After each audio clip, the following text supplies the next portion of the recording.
disebut tak bisa pilih pemain, warganet ingatkan zaman timnas Indonesia era Simon McManamy.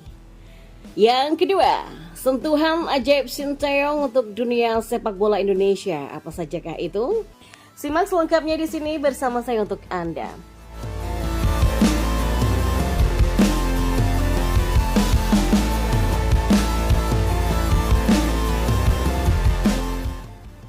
Ya, Sinteyong disebut oleh salah seorang presiden klub Liga 1 bahwa pelatih timnas Indonesia itu tak bisa menilai kontribusi pemain.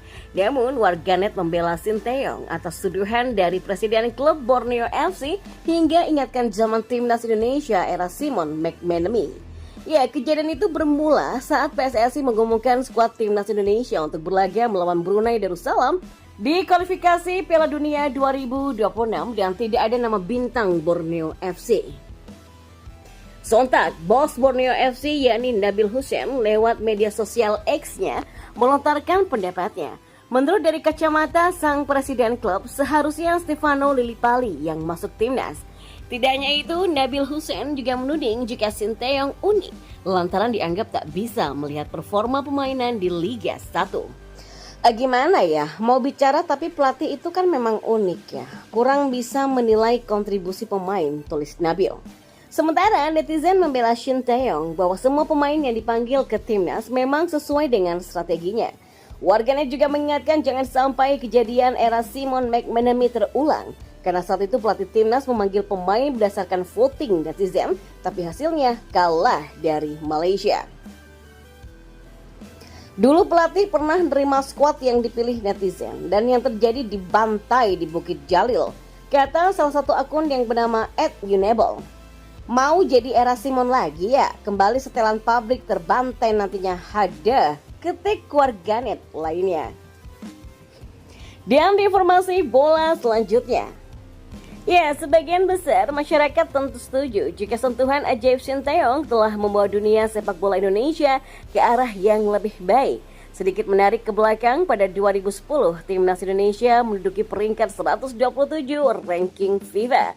Namun, deretan penampilan buruk yang terjadi setelah itu membuat peringkat Indonesia turun hingga ke posisi 142 dunia. Nah, seiring berjalannya waktu, penampilan inkonsisten timnas Indonesia membuat peringkat skuad Garuda merosot. Hal itu diperparah dengan dibekukannya PSSI pada 2015 silam.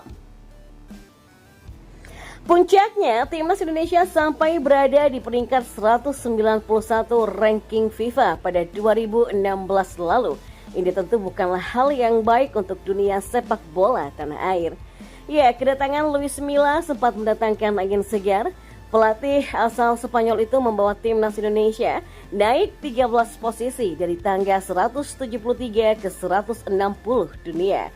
Namun setelah Luis Milla pergi pada Oktober 2018 dan posisinya digantikan Simon McManamy, posisi timnas Indonesia kembali melorot ke tangga 173 dunia. Hingga pada akhirnya Sinteyong datang memberikan warna baru. Dikontrak selama 4 tahun sejak akhir 2019, Sinteyong dengan sentuhan ajaibnya memberi warna baru untuk sepak bola Indonesia. Sejak awal kepelatihannya, pelatih asal Korea Selatan itu dengan cepat melakukan revolusi di timnas Indonesia. Keberaniannya untuk memotong satu generasi demi membangun fondasi timnas Indonesia yang sangat kuat terbukti berhasil. Ya, meski belum mempersembahkan trofi, sentuhan ajaib Sinteyong sudah membawa dunia sepak bola Indonesia ke arah yang lebih baik. Hal itu terlihat dari capaian rekor yang diraih oleh pelatih berusia 53 tahun itu untuk timnas Indonesia. Yang pertama, Sinteyong sukses mengembalikan taring timnas Indonesia agar bersaing di Asia Tenggara. Terbukti di Piala AFF perdananya, Sinteyong sukses menembus babak final di SEA Games 2021. Ia juga sukses mempersembahkan medali perunggu.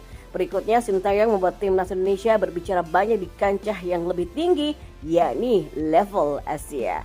Terbukti mantan pelatih timnas Korea Selatan ini mengantarkan timnas Indonesia di 3 level berbeda lolos ke putaran final Piala Asia, yaitu U20, U23, dan juga senior. Ya, kita bahas kelolosan ke Piala Asia mulai dari timnas Indonesia senior yang tampil luar biasa di babak kualifikasi. Ya, meski satu grup dengan tim kuat sekelas Kuwait dan Jordania, ternyata Asnawi Mangku Alam dan kawan-kawan sukses lolos lewat jalur runner-up terbaik. Ya, ini menjadi kali pertama timnas Indonesia senior lolos ke putaran Piala Asia sejak 2007 silam atau 15 tahun yang lalu. Menyusul timnas Indonesia senior, timnas Indonesia U20 juga turut lolos ke Piala Asia U20 2023. Hebatnya lagi, sentuhan ajaib Sinteyong membuat Indonesia memberikan perlawanan yang luar biasa di ajang tersebut. Saat berlaga di Piala Asia U20 2023 Uzbekistan pada Maret 2023 lalu, Sinteyong memang hanya membuat timnas Indonesia U20 menempati peringkat ketiga grup kalah saing dari Irak dan Uzbekistan. Namun patut diingat bahwa Irak dan Uzbekistan yang pada akhirnya finish sebagai runner-up dan juara Piala Asia U20 2023. Yang terbaru, giliran timnas Indonesia U23 yang lolos ke putaran final Asia U23 2024 mendatang. Sentuhan ajaib Sinteyong membuat timnas Indonesia U23 lolos dengan mulus sebagai juara grup setelah membantai Taiwan dengan 9 gol tanpa balas dan menekuk Turkmenistan dengan skor 2-0. Dan perlahan, Sinteyong juga turut memperbaiki peringkat Indonesia. Sejak mulai menangani timnas Indonesia, Sinteyong sudah mengangkat peringkat Indonesia naik 26 peringkat, yakni dari 173 menuju 147. Peringkat ini masih akan sangat mungkin naik lebih tinggi lagi, mengingat timnas Indonesia akan melakoni laga kualifikasi Piala Dunia 2026 dalam menghadapi Brunei Darussalam pada Oktober 2023 ini. Dan jika berhasil memenangkan laga tersebut, maka timnas Indonesia akan mendapatkan tambahan poin untuk memperbaiki ranking FIFA. Tidak hanya itu, kemenangan juga akan membuat timnas Indonesia semakin dekat untuk lolos ke Piala Dunia 2026. Jadi pertanyaannya, sejauh mana prestasi yang dapat dihadirkan Sinteyong kepada sepak bola Indonesia?